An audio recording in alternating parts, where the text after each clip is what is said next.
ছোট্ট নগরী, ঘরবাড়ি, গাছপালা, ব্রিজ সবই গোছানো। এগুলো জীবন্ত দেখালেও তৈরি তরুণ শিল্পী মুস্তাফিজুর রহমানের হাতে।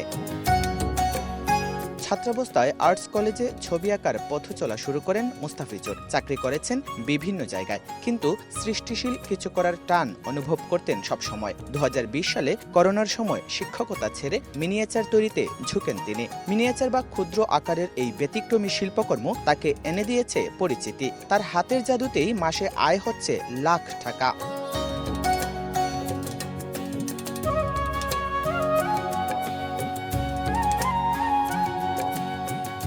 মিনিয়েচার শিল্পকলা মূলত অতি ক্ষুদ্র আকারের চিত্র, খোদাই বা ভাস্কর্য নির্মাণের প্রাচীন ধারারই আধুনিক রূপ। মুস্তাফিজুর রহমান মাটি থেকে শুরু করে নানা উপকরণ ব্যবহার করেন এই ক্ষুদ্র শিল্পকর্মে। নিজ হাতে তৈরি করেন কিনব্রিজ, আলী আমজাদের ঘড়ি, জৈন্তা রাজবাড়ি, বেটন ঘর, এমসি কলেজের ভবন, শ্রীমঙ্গলের চা কন্যা ভাস্কর্য, লালাখাল সহ সিলেটের নানা ঐতিহাসিক স্থাপনা। সিলেটের বাইরে এবং দেশের বাইরে, যুক্তরাজ্য, যুক্তরাষ্ট্র, সেই সব দেশেও আমার মিনিয়েচারগুলো গিয়েছে এবং সেই জন্য আমি কাজ করার বেশ আরও উৎসাহ পেয়েছি।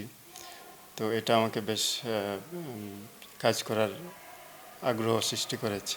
মুস্তাফিজুরের প্রতিভা দেখে গর্বিত পরিবার। ছোটবেলা থেকে তার একটু অন্যমনস্ক, লেখাপড়া থাকে ওইদিকে, ওই যে কোনো জিনিস নির্মাণ করা, যে কোনো জিনিস খোলা লাগানি ফিট করা, এগুলো তার মনোযোগ বেশি।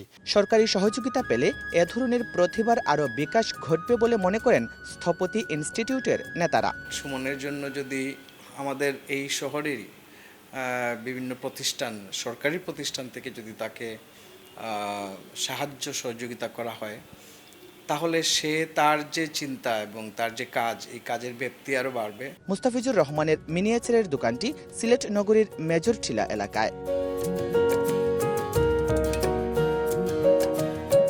জয়ন্ত কুমার দাস, সময় সংবাদ, সিলেট।